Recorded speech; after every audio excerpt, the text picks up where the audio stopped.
Welcome everyone, thank you so much for tuning in to this very special edition of Game Coping and PodCoping. That's right, it's a doubled up episode, so if you're listening on the podcast feeds over on SoundCloud or iTunes or any other podcast provider, you can head over onto youtube.com/Game Coping and watch this interview in full, and yeah, vice versa, if you're watching on YouTube and you want to listen on the go, you can do.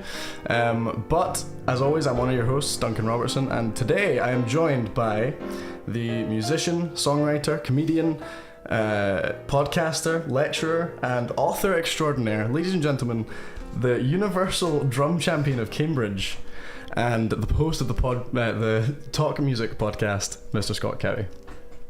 Hello, Scott. How are you? Well, it's all downhill from here, because that's an introduction. Well, that's the thing. So, for diehard Game Coping fans, you'll remember that you came on Game Coping a couple years ago now.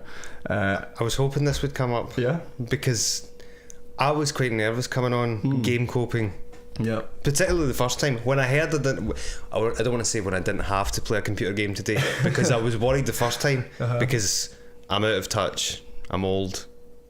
I look young-ish, don't I? Well, to be fair, you kicked our butts at UFC when we played. I surprised myself by pressing one button the entire time. I pressed one button the entire time, and I won at UFC 2001 or something like that. And I was hoping that this would come up, and maybe now you could cut to that bit where I won. Yeah, I can put it in. Yeah. Check it out. Remember these serious racism here. Oh, was that a knockout? boom! Oh my god! I just got Stone Cold knocked said out. He's out. it's Stone over. Cold. Apparently I'm not very good at UFC. No. Just try some. Whoa, there you go. Oh, well, Fucking Scott's hell. won again. I held my own not at all there, I will say. That was a quicker fight than the first. Oh my god! Jesus. Scott, have you played this game before? No.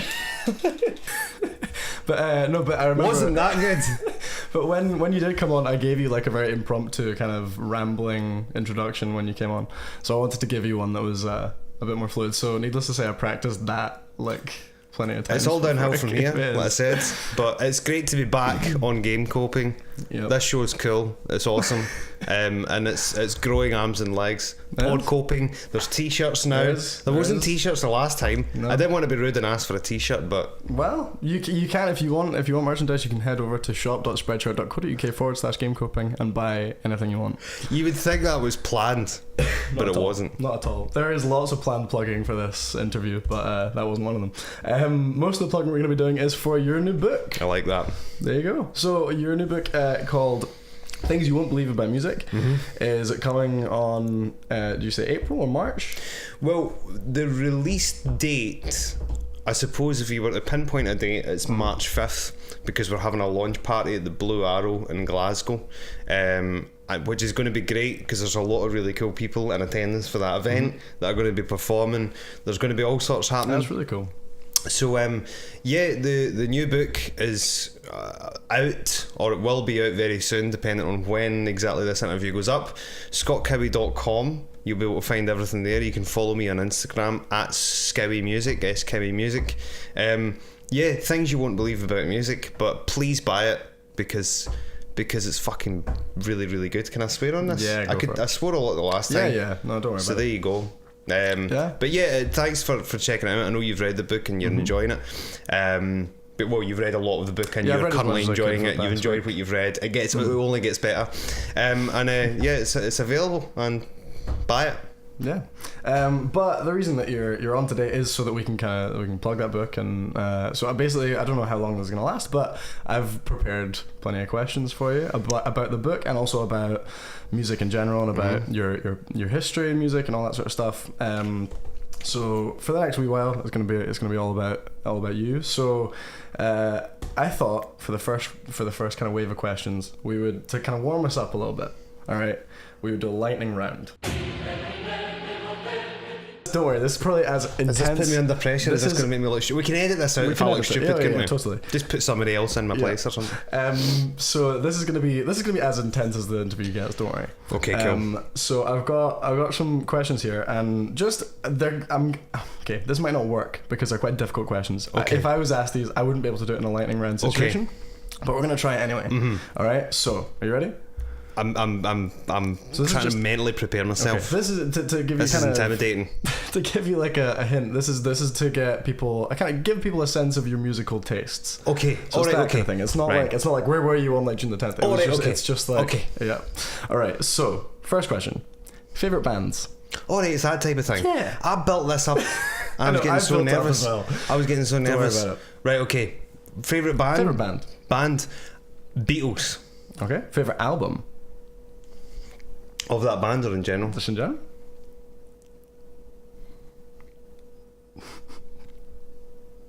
See, this is the thing. Now I've relaxed. If I was asked these questions, I would have to. Now I've I'd need relaxed, time and to now think about it. I'm finding this difficult. I'd say the White Album by the Beatles. Okay.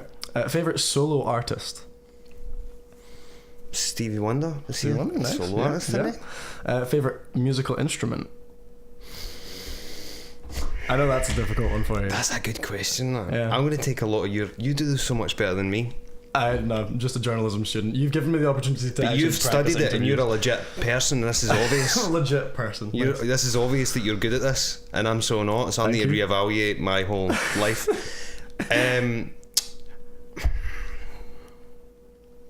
Well, I've got to say, You can pat or phone a friend if you want. that's going to be the hardest part for me. Right, I'm going to have to go with drums because that's like Fair that's enough. my thing Yeah. that I do. But obviously, piano's great, guitar's great, bass is great. They're all good.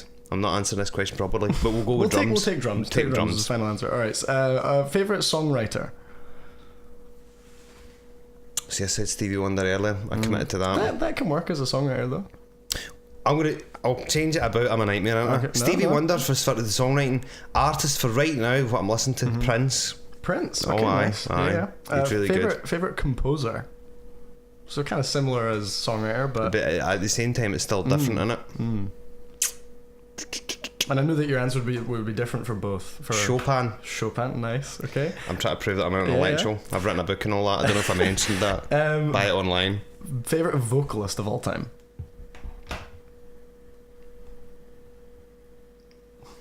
That's a good question. Go Stevie Wonder again. You want to I again? think. Nice. Okay. And just overall, best musician of all time. Jimi Hendrix. Jimi Hendrix. Wow. Okay. Nice. Okay. Good. Some interesting answers there to the lightning round. It was a good lightning round. Yep. The questions were better than my answers. No, not at all. So Beatles. Nice. I like Beatles, definitely. it. Because I don't. Okay. So I don't know if it's just my age or whatever, because I've listened to the Beatles and I can appreciate their place in history and all that sort of stuff, but I've always kind of thought they're a wee bit like overrated. So what is it on them that I'm missing about Right, okay. Beatles? When you consider everything that happened before them, they were revolutionary. It was always Cliff Richard and the Shadows. It was always a singer and a band, but the Beatles were like, you don't know who the front man was. You had three front men, possibly four, because obviously Ringo sang maybe a handful of tracks over the course of their career.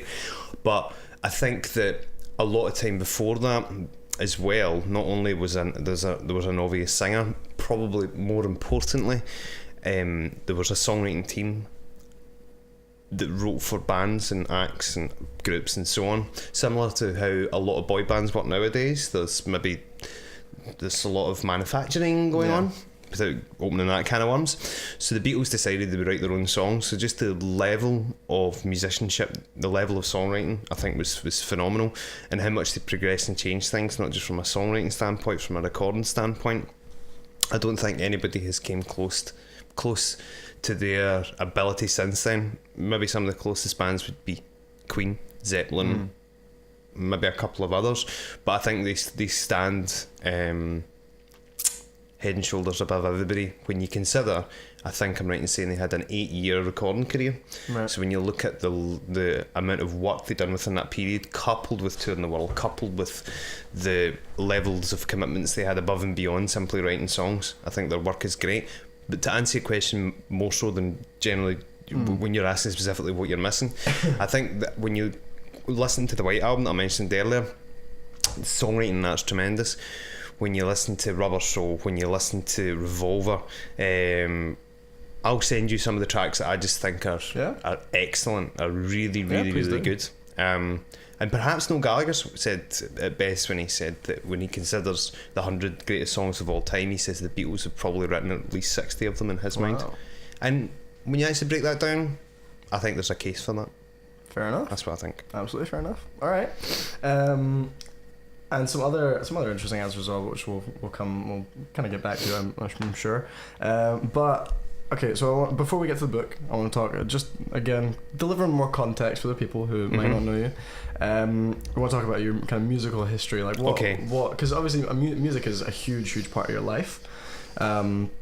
So kind of when was the first time? How did you get into music? Was your family musical, childhood musical?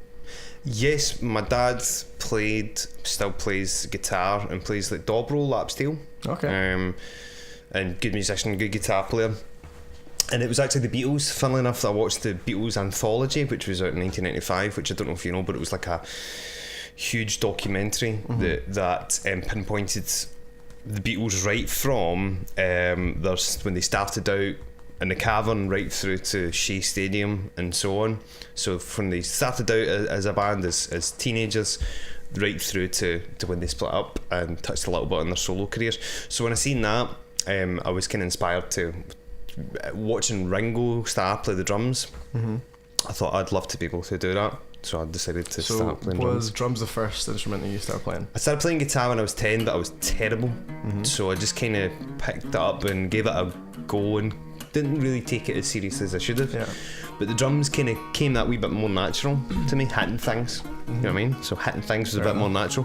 So just, you know yourself, just being around music again, when I started playing in bands, you just kind of start getting involved in it. I maybe started playing guitar again shortly after that. So drums was really properly the first thing that I played, I would say. Okay. Yeah, because Ollie and I both have had, we went to music school when we were kids. You obviously know my brother as well, very musical family. And yeah, it makes a difference when I think you start young and you get you just kind of get an instinct for it. But you play how many instruments? So you play guitar, drums, guitar. I would say I play 2 instruments. I can play guitar fairly well. I can play the drums. I'm probably the best ever. Well, I mean, you said it yourself. I'm the Cambridge Universal Drum Champion. That's what it says here. No, Universal Drum Champion of Cambridge. Yeah. I didn't make this up. Yeah. This is legit, everyone. Go and check it out. It's on YouTube. If you think I think I'm some sort of schmuck that's making up that title, it's true. It's legit. It's legit. Game confirmed. Game confirmed, and that's when you know it's the real deal. Yep. The drums and guitar, I would say, I kind of foot a bit in piano, but I can't play it like my wife sitting through there, Cheryl, or like your brother can play it, or Alan, or the list goes on. Yeah. But I would say those are the instruments that I can play. I can't really play much other than that. I mean, you sing as well. That counts as well. Same thing. I would say you're a better singer than you give credit to, I think. Well, I'm probably one of the best ever lived at that as well, I would say. Yeah, so exactly.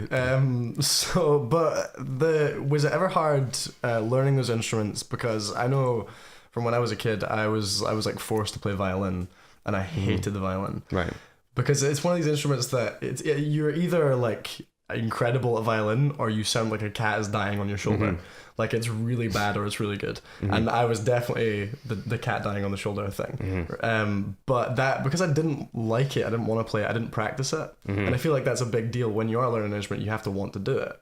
So was that the case with you, or was it? I think you raise a great point. I think if you're not getting satisfaction out of playing a violin in your case, or if you're not hearing progress, then it's human nature. You're not going to you're going to have a bit of a resistance to it. Whereas if you're feeling as if you're progressing, you're getting satisfaction from that progress. Actually, with me, the moment, like, I'm learning a couple of pieces in the piano that I really struggle to play. It's not an instrument that I would say necessarily comes naturally to me, like it comes naturally to my wife or Alan and Gordon that we mentioned earlier. But because it's such slow progress, I just actually block out everything else. It's actually quite therapeutic because you're not stressing about daily life things because you're worrying about that. So maybe there's instances when that's not the case. But I got lessons of a guy called Ted McKenna, who was the drummer in Alex Harvey band, and Ted and I are really close to this day. But I was getting better all the time. Like every week I would be twice as good as I was the week before. So to your point, I think that really helps when you're noticing that progression. Yeah. And then everybody around you that's hearing you play regularly is hearing that as well, and it becomes. And then if you're really getting something out of it and enjoying it, then it makes it all better. Yeah, okay, well, speaking of Ted McKenna, you've had the privilege in your career to work, and life, I guess, to work with a lot of amazing musicians. Who would you say who would you say are some of your favourite musicians that you've worked with? There's a guy called Alan Thompson who played with John Martin. He's a bass player. He was a bass player for John Martin. He's a guitar player as well, and he's a big... I don't know if Alan will see this, so this might be embarrassing if he does, but he's kind of like quite an inspiration to me because he's so good and on every instrument he plays. Gets behind the piano, he's a wizard. Guitar, wizard, bass. He's the best bass player I've ever seen and or witnessed, maybe apart from a guy called Nathan East, who's been in my podcast, which is available on scottcowie.com on iTunes. Check it out. Yeah, but I'd say Alan Thompson, he was one of the best I played with. Zal, who recently... Zal Clemenson, who we just spent a couple of years playing with. He was great because I'd always wanted to be in a band with him. Crazy guitar player he was in the Alex Harvey band as well, funnily enough. So them two are the ones that immediately spring to mind. But there's lots. Obviously Sandy, she's a really good musician that I play drums with. There's been so many. I'm reluctant to even continue to name names because no doubt there'll be ones that I miss out. But there's been tons of people that I played with that I've learned a lot from, and they're all great. And when you've been songwriting or you've been performing, who would you say your biggest influences musically are? Or have been? Well, for me, for the songwriting thing, it's a wee bit different for me because I'm not that, I can't sing like Stevie Wonder or whoever, so I've got to kind of compensate for that from maybe just doing comedy songs or whatever, because because I don't think anybody really would go 20 quid to come and hear this guy sing, come and hear Scott's songs at the Royal Concert Hall. You couldn't really buy that as a legit thing. So for folk like myself, got to kind of compensate for that. So maybe some of the influences for me, and as far as the songwriting go, would be likes of maybe the Flight of the Conchords and stuff like that, in that kind of direction, because they do. I think we might have touched on this before in the previous episodes, but what I like about them is people think because it's comedy music they're writing that it's easier somehow. Yeah. But for me, it's 10 times harder because they're having to write because if I tell you a joke and you find it funny, if I tell you the same joke tomorrow, it's not going to be as funny.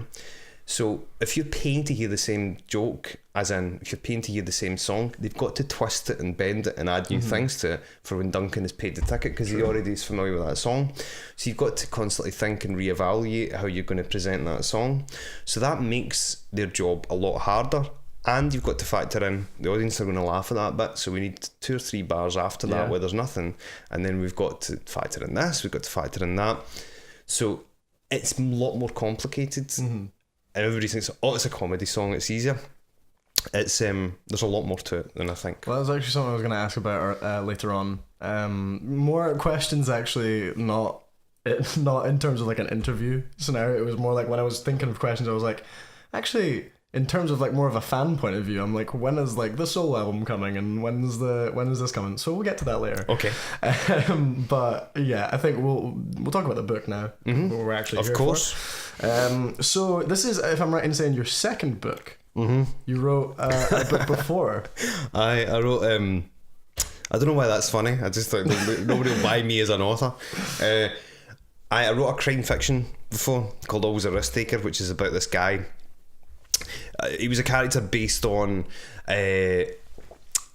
There was a criminal in the 1970s in England that the press nicknamed the Black Panther. Okay. Because what he used to do is and I'm ruining the story of my book, but the old book, but buy the new one, right? Anyway, so this criminal, they nicknamed the Black Panther because what he would do is at 3 or 4 o'clock in the morning when his wife was... I'm just going to plug this in. Cool. When his wife would be asleep, he would go out. It sounds dodgy, it's not. When his wife is asleep, he would go out and he would run for miles and he would rob post offices. So I thought that was fascinating because he got away with it for a long period of time because everybody say he was from northern England. So say if a post office got robbed in London, people would not suspect. Somebody would suspect it was somebody from that area, but he was running long distances. So anyway, I took a lot of inspiration from that story and that character and created my own kind of character. And anyway, so I wrote that book a few years ago. So this is the second one. It's not a crime fiction. It's a book called well, you said it earlier, Things You Won't Believe About Music. So it's exactly that. The clue's in the title. It's stories, anecdotes, interesting facts about the weird and wonderful world of music. Sometimes funny, consistently interesting, and just some of it's scientific. Some of it is to do with certain individuals and certain bands. On the whole, the best way to sum it up is the title, Things You Won't Believe About Music.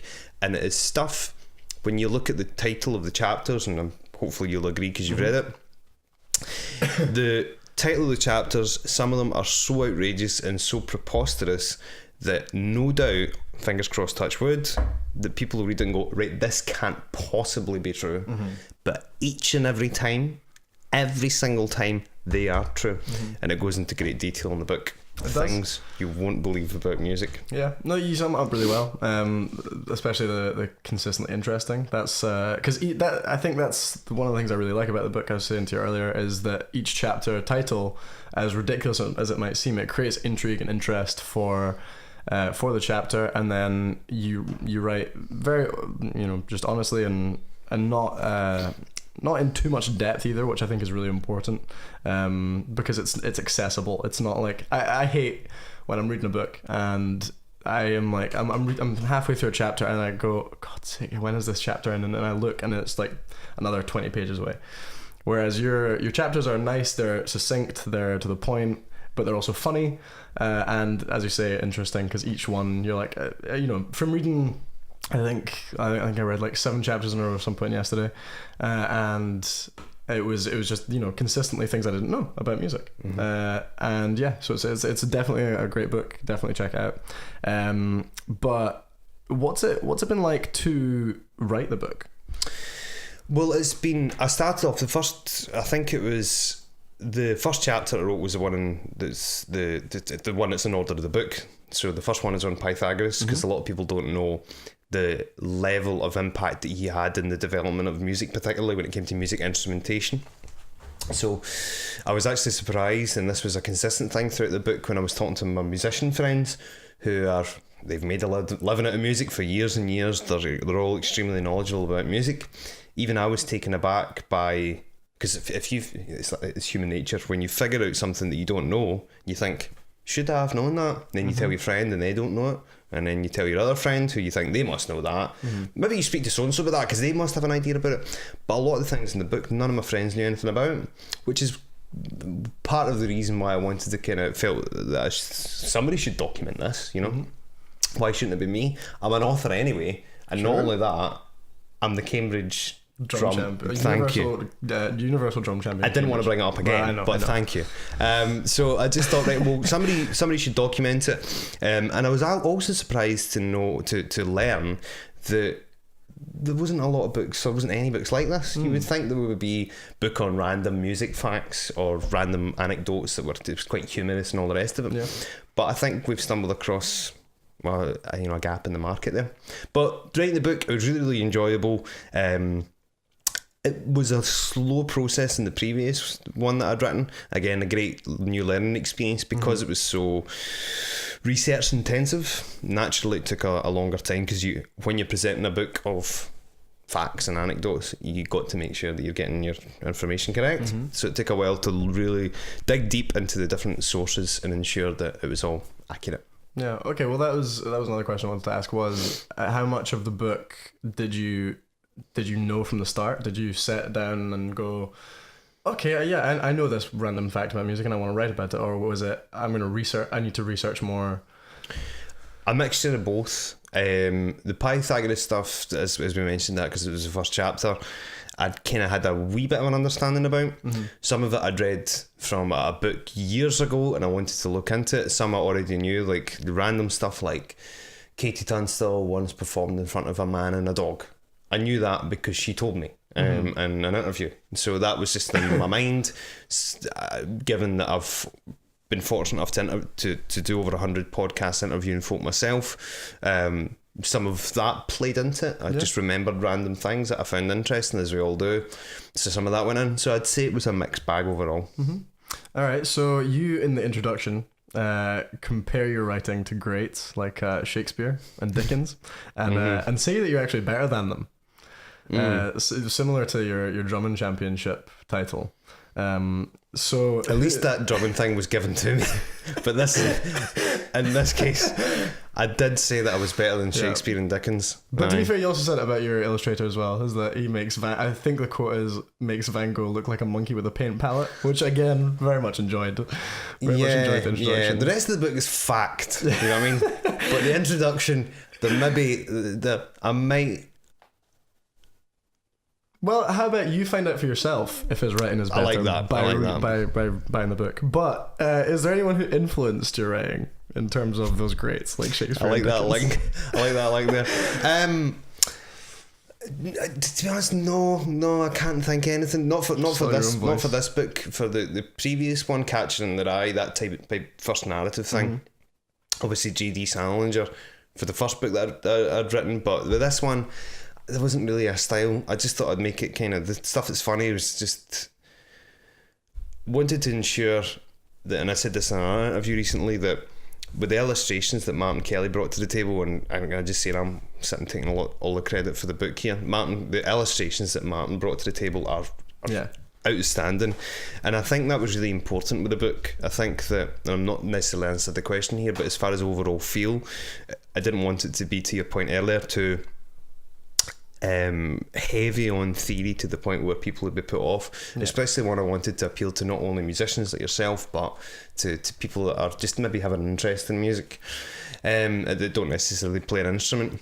But as far as influences, as far as writing, I can't pinpoint anybody specifically, but I can just remember constantly thinking that there's got to be a good balance of interesting facts that go into detail, yet the overall feel is light-hearted and fun. Well, yeah, you definitely achieved that, because I'll be honest, I did expect kind of like you didn't have any influences in the writing, because it is very much, I mean, I know this because I know you quite well, but like I know your voice, and you can definitely hear it in the book. Cool. So, well, I appreciate you saying that. That was the idea, just to ensure that it was that people wanted to read on, and it had that kind of light-hearted feel. That was the goal. All right, so you have obviously written many a song in your day, and you've also written books. I know that they are completely like leagues apart in terms of things that you're creating, but is there any sort of transfer between the two in terms of creating something? Is there anything a creative process that you go through? I don't think there's necessarily. I think there's probably similarities as far as the satisfaction you get from creating something from nothing. So I think that there's parallels there, but I think the actual process is different. But again, I think the strong relationship that those two elements have there is definitely the satisfaction you get, specifically when the thing is complete, I would say, But putting it together, I've got to say, is I say it the other way about there. Putting it together is the part, both in a song or whatever it is you're creating. That's the enjoyable part. When it's done and it's complete, I think a lot of the time you do get that satisfaction, but you then long for that creative process again, and you move on to something else. Whether it be after this, I don't know whether it'll be let's do another book or whether it'll be let's do songs. I don't know. I'll just think about that at the time, Yeah. I'm waiting on the album. I hope that's next. I don't think. Although, actually, sorry, but I was looking up stuff when I was putting the questions together, and I was having to listen to some of your older songs, and one of my favorites was always "Imaginary Mary." Right? Have you looked up "Imaginary Mary" recently? No. You should sue ABC. Because they've stolen your stolen your title. They've got a show now called Imaginary Mary. So it's about this woman who's dating a guy who has kids, and she's really nervous about meeting the kids, and suddenly this imaginary friend from her childhood comes up. It's along the lines of Drop Dead Fred, if you've ever seen that film, but you should definitely sue them. Should be suing them. I'll get on it. Look at ABC, you bunch of Dicks. Yep. But do you have a favorite chapter from the book?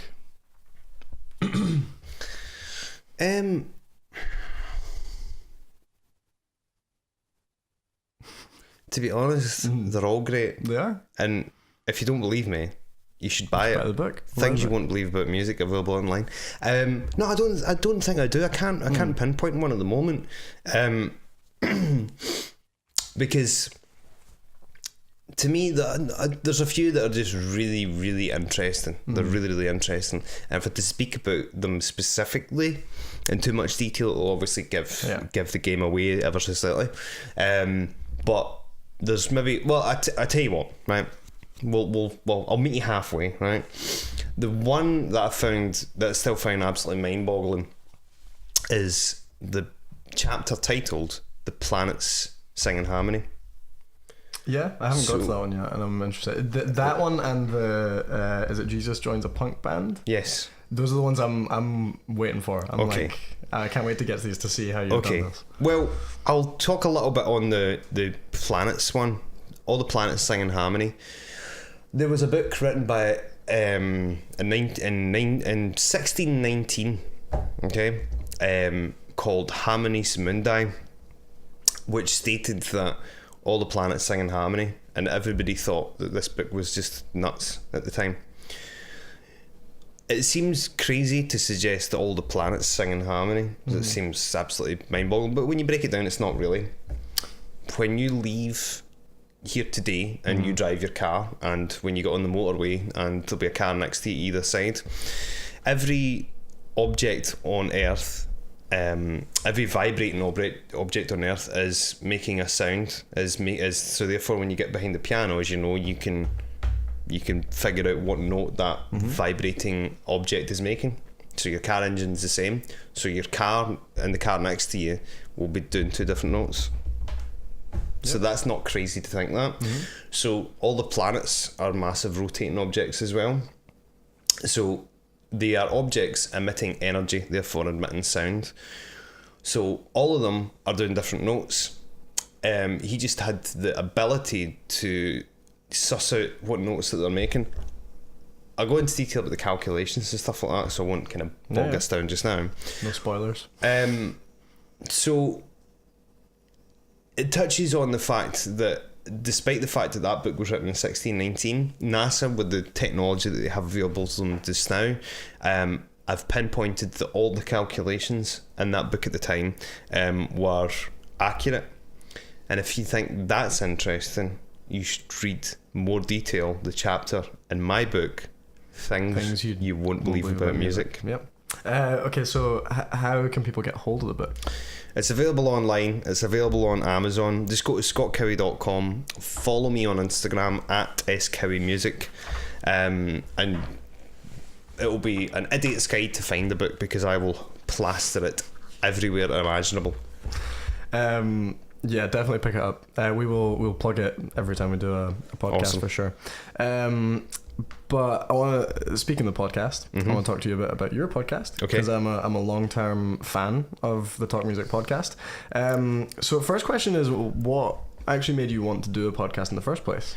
I met Glenn Matlock from the Sex Pistols at an airport, and I thought, I had it in my mind when I was flying back home from America at the time to go, it'd be good to do a podcast, because I could just interview all these people that I want to speak to. Because like you, I've got an interest in music, and regardless of what your interest is, I thought that would be an excuse just to all these people I want to speak to. I'll now have an excuse, as opposed to just showing up their door like a psychopath.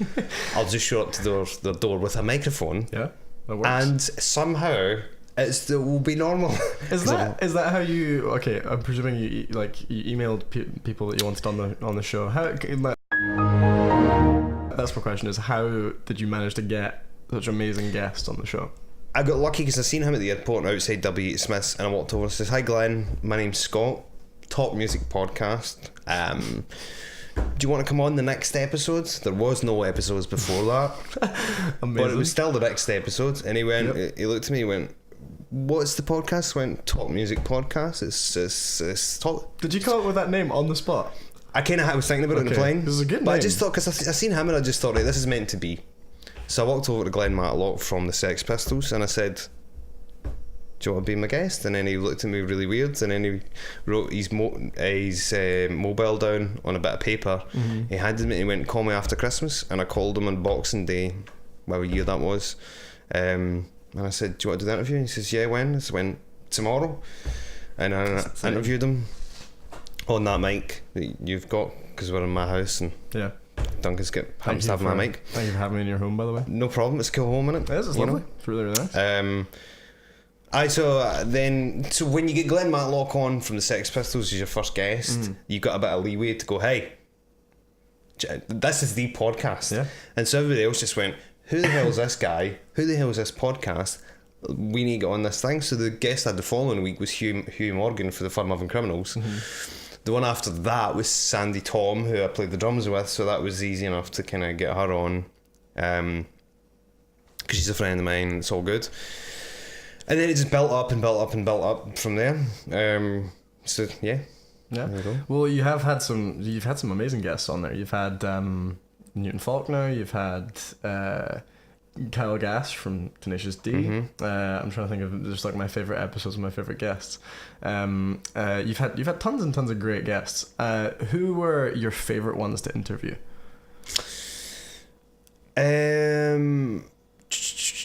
Or who were some ones that when you're interviewing them, you're going, holy shit, I'm actually interviewing this person that I'm interviewing? Carol Kay, the bass player, was one that I was just like, I can't believe. And is that Beyonce's bassist? that's Definity Rocks. Her as well. She was great Rocks, too. But like Carol Kay's like a kind of almost like a mythical figure, and she's played bass on so many records. Beach Boys, Frank Zappa, Elvis. She's done hundreds and hundreds of tracks on all great records for these great bands. So she was one, and that's an interesting one because it's not necessarily the biggest name that people would recognise. You know, if you see her walking down the street, nobody would recognise her. But for me, that was really special, getting to speak to her. So that was a great one. Getting to interview her. And there's been so many that have constantly just sat and couldn't believe that I was getting the opportunity to speak to. They're all great. Tommy Emmanuel, brilliant. I mean, there's been so many, and much like yourself, cause there's been so many that I'm struggling to know that there's at least 20 that I can't think of off the top of my head that were all great guests. But to be honest with you, they've all been fantastic. Every single one of them has just been a joy to speak to and learn from, learn about their experiences in music and learn about music in general through them. Well, this is more like this is me as more of a fan of the podcast. Someone that I would love you to have on is, do you know Colin Hay?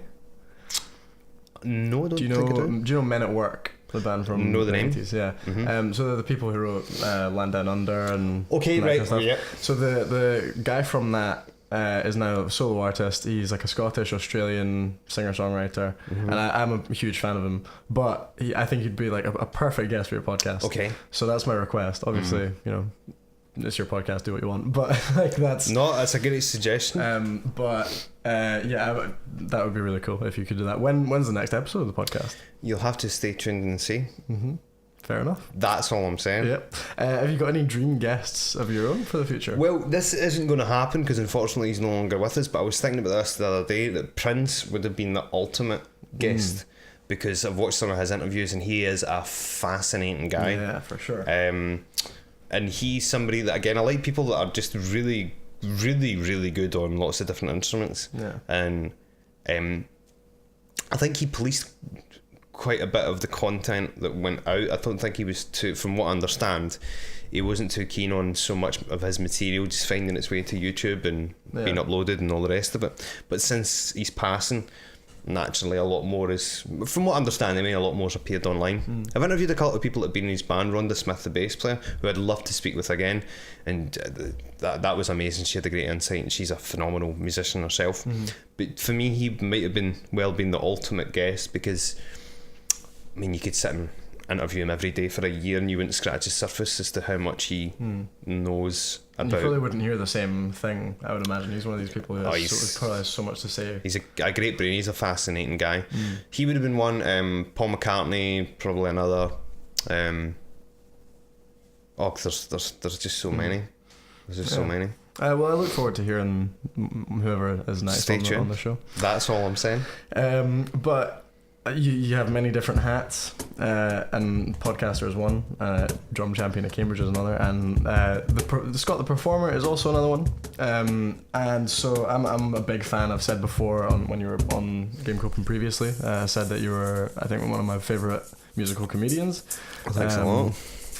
So I'm a huge fan of lots of different songs, of Helen, of Imaginary Mary, like we mentioned. What is your favourite song that you've written? Or what's your favourite one to perform? There's one. The next one. Whatever the next one is. Oh, okay, like it. I like it. Do you know how I got that answer? Because Prince said it the other day in an interview that I watched of his. He didn't say it the other day. He said that when I watched an interview of his the other day. So he said, "What's your favourite song?" And he went, "The next one." And I went, "That's cool." But I've said it and I don't sound cool because I've just said that I've quoted from somebody else who is cool. So maybe I'm getting a wee bit of his coolness. Unless you've written a song called The Next One, in which case... Maybe he did. Maybe I guess we'll never know. But I don't know. There's one called Sky High Dreamer that's pretty... I think it's pretty decent, you know? Yeah. That's a pretty decent one. I don't know if you know that one, but it's alright. It's pretty cool. Yeah. Is it... You touched on it earlier, but do you prefer writing comedy songs along the lines of Imaginary Mary and that kind of thing, or stuff like Holy Joker or Russian Roulette, which you did with Alan? Which side do you kind of prefer? Playing the comedy songs is much better because for me, like I said earlier, I can't take myself seriously as, hey, come and hear me sing these ballads. I can't take that seriously myself. So if I can't take myself seriously, nobody else does. But doing the comedy songs is a lot of fun, particularly at the comedy clubs. Going to them and doing songs is such a laugh, because one would hope at a comedy club, right? But doing them is really cool because you spend so much time as a musician, and you'll definitely be able to relate to this too, of trying to perfect things and make things as good as possible and trying really hard to be taken seriously. Whereas if you just go up and you play the role of an idiot and singing songs that are just so stupid, that's really satisfying for some reason as well, because you're taking away all that pressure that you put on yourself to try and do it properly. So when you do it and you purposely mess it up and make an arse of it, there's something perversely amazing about that. So in recent years you've done you work with the Sin Dogs. What's it been like working with that? Was really cool. Obviously I did it for as long as I could, because when we started the band, it's like anything else. When a band builds up and there's so much more bookings and there's more commitments and more required from that band, then you got to kind of do it full time, which the guys are in a situation which they're doing. So I did it for as long as I could, which was great. I done 3, 4, 5 tours with the guys. We did the album and stuff, and they're all coming to the book launch, and Zal's going to be playing at it, so check that out. March 5th, Blue Arrow, Glasgow. But that was great, getting to play with the guys and getting to play with Zal, because I'd always wanted to be in a band with him, and he's one of my favourite guitar players ever. He's really, really special on the guitar. So that was great. It was a lot of fun, and the guys are all great. Davey and Nelson and Willie, they're all brilliant guys, so it was cool. Yeah. So something which I'm interested in is if any of your songs, especially the comedy ones, are inspired from real life events. If you're at liberty to even say. No. Imaginary Mary, for example. No, definitely not. No? I'm sorry to say. No, that's fine. I'm kind of glad. Well, yeah, me too. I could see Helen maybe being a real life story. I'm was kind of no. No, it's just I don't know. No, none of them are. You said no a lot there. I don't know if you're. Maybe there's something there. Who knows? Do you prefer doing stuff like Sin Dogs, where you're playing in a band, or do you prefer performing yourself?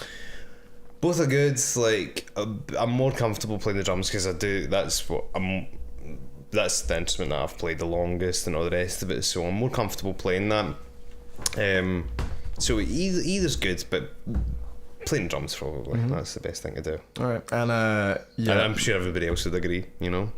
Well, I don't know. Yeah, I know you played and sang Bohemian Rhapsody, the whole thing at one point. That's right. Yeah. I remember. I was just like, I mean, regardless of like who you are and how you're doing it, to do that whole song entirety, you've got to have a lot of talent to make it sound at least a bit like the original recording. So like, I like that. It sounded a bit like the original. Yeah. Well. So yeah, no. What I'm saying is, I don't know. I think people should check out Scott's solo stuff as well because it is. I might play that at the book launch. Actually, I might play Bohemian Rhapsody. You should. I might play that. You should. Do it not with a guitar. Do it just with drums. Just a cappella. I feel like, or just the a cappella boys. The a cappella. I could do that. Well, that's actually my next question. Is the a cappella videos that you've been doing for a while. For people who haven't seen them, could you give us a wee elevator pitch for those videos? Okay. So there's a lot of a cappella videos online. For anybody that's not familiar, and it's like 4 of the same person most of the time. Yeah. And they record like a song like Babaran or a Beach Boys track or any track for that matter, and it's 3, 4, 5 part harmony. And these people can do them really, really well.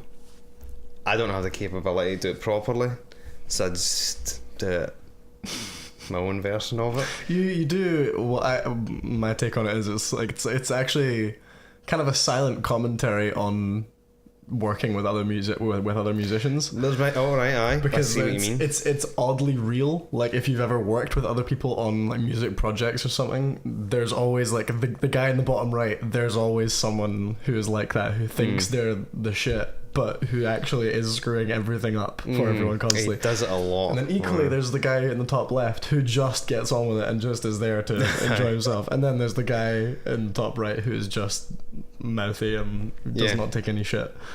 Well, yeah, you've got it spot on. Yeah. Again, that's happened kind of organically. I just thought, like, because I was my wife actually downloaded the app and she put up something. My wife's a singer and can sing and harmonise and brilliantly, and she put up a video and it was great. This a cappella app, and I thought I'll give this a go. I just thought that's really cool. Is that so? That's how it actually started. She did it properly. Wow. Okay, that's really cool. She does a version of one of my songs called TV Saturday. Oh, of course. Check that out. Remember that? I remember that. Yeah. But it was properly good. So I thought, well, wait till you say this. Yeah. But then I thought, I can't do this. So then I just thought, well, you know, because I kept fucking it up for real.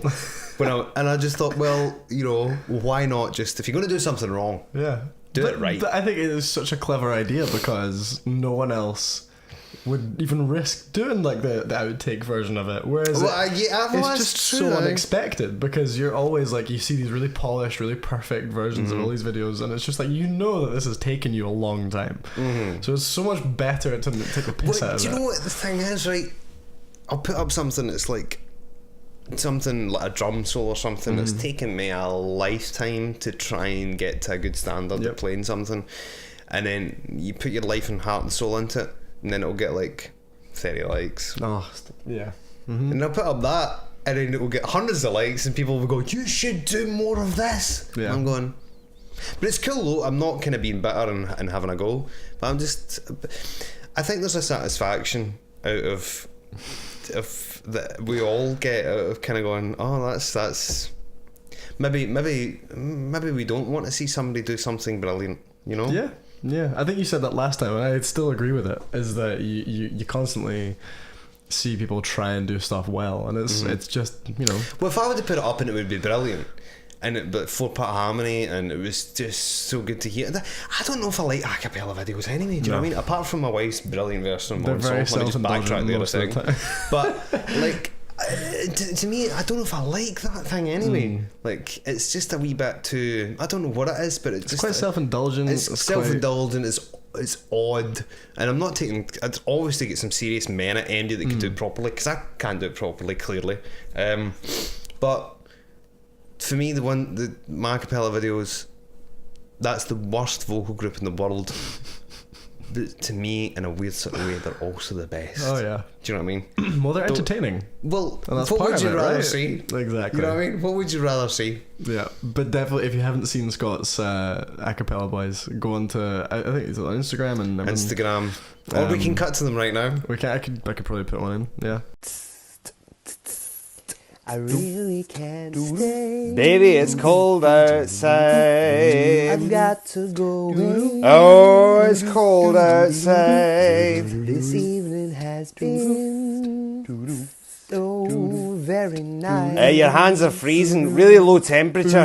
It's quite dangerous with the fog and everything. Mother will start to. Bring your mother as well, if you know what I'm saying. My father will. Hey, never mind about your father, I'm your daddy now. I'm your daddy. Whoa. Let's take it from the top, doing your own version and then they're sounding like a creepy old bastard. Can't be a good thing. No, definitely not a good thing. Let's make this a super duper one. Fuck up.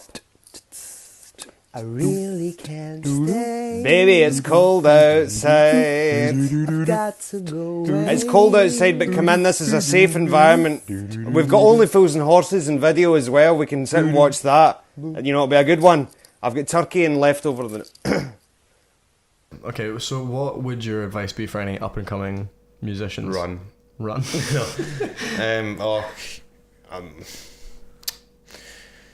Find something.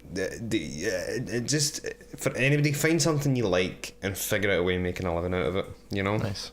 Yeah, because that's true. Problem solved. Yeah. Just that's it. That's all you need, you know. That's true for lots of things, not just music. So I think if you find something you like doing and figure out a way of making a living out of it, and if you have aspirations to be a successful singer-songwriter and you want to be hugely famous doing that, maybe like really go for it, but always have it in the back of your mind that you'll have a wee alternative that will be somewhat related to what you want to do that will still make you happy. Mm-hmm. Nice, that works. All right, listen to me, that's my advice. Read my book. Read my book. Things you want to read about music. That'll tell you all you need to know. All right, so last question. You are a big UFC fan, like myself. Mm-hmm. Am I right in saying? Mm-hmm. Yeah. I'm not familiar with what's happened in the last couple of weeks. That's fine. Because this question is more kind of general. If you could have one bodyguard who's a UFC fighter, who would it be? That's a good question. There's good questions in this show. This is another good thing about the Game Coping show. Thank you very much. It never fails to deliver. I want a t-shirt, by the way. That's fine. I'd love a t-shirt. I would have worn a t-shirt. I like the pug t-shirt, by the way. Big fan. It's killing it. Yeah, I like it. Can you guys see that there was a mic in the way? Right, bodyguard.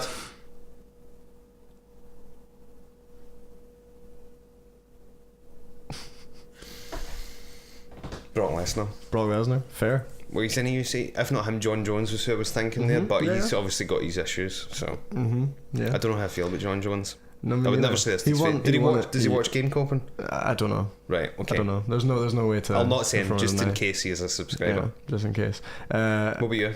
If I could have one bodyguard, I mean, Brock Lesnar's a good one because I feel like if you saw him, you'd be like, nope. Mm-hmm.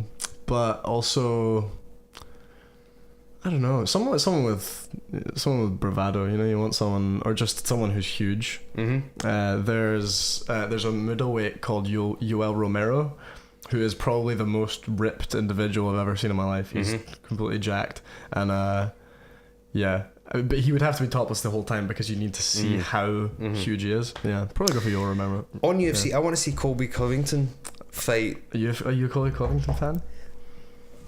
Yeah, I do kind of like it because I think it's so obvious that he's just trying to say stuff to wind people up. Yeah, he's trying to be Conor McGregor. That's like his whole thing. Yeah, he is.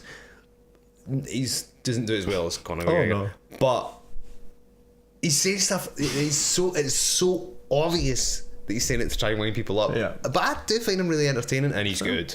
He's good. Who's it that you want him to fight? Tyron Woodley. I couldn't remember his name there. Tyron Woodley wants to fight him, but for whatever reason, they've not logistically worked out. When I say whoever deals with the fight. There's a whole thing with the welterweight division just now. Because Tyron Woodley's a champion, but he doesn't want to fight because he's getting injured and stuff. Right. Okay. So that's what's going on. I want to see the two of them fix. I think that'd be a great fight because I'm really intrigued because Tyron Woodley's so wound up by him. You know, he really, really hates him. So I don't like. He's emotionally invested to the point where I think it might be a negative thing, but I think it might be a positive thing as well. So I want to see the outcome. But before I want to see that, I want to do the thing that everybody else should do, and that's buy, purchase, and read things you won't believe about music. Yeah, I think so as well. By me. Yeah. Because it's going to be available in March. Date to be kind of March confirmed. 5th is going to be the release date because that's when we're doing the launch in the Blue Arrow, which is a $5 to get in. Performing at that, I'll be there. That's all you need to know. Sandy Tom's going to be hosting it. That's cool. Martin and James getting back together for this. Zal Clemens is going to be playing, and there'll be a couple of other things that's in the pipeline that's really exciting about that night. If that's not exciting enough, which it is, that's look at all the people on that bill. But stay tuned. It's all happening. And where can the people find you online? ScottCowie.com is obviously my site. Instagram at @SCowieMusic. Follow me, and if I'll follow you back if you're not a psychopath. And if you're listening to this, make sure you subscribe on SoundCloud and Apple Podcasts and all the rest of it. If you want to watch the interview, you can head over to youtube.com/GameCoping, subscribe, watch all the other videos, find the older videos where Scott was on with us before playing Matrix, Path of Neo, and UFC. And check out Scott's book when it comes out. I will definitely recommend it to you. But yeah, thank you very much for coming on. It's been a pleasure. It's been great. It's been a really, really good one. Yeah. It's been a lot of fun. This man's a pro. Thank you very much. Thank you. Game coping's cool. There's. But yeah, I think that's everything. Tune in next Peace and time. love. Subscribe. Don't do anything I wouldn't do.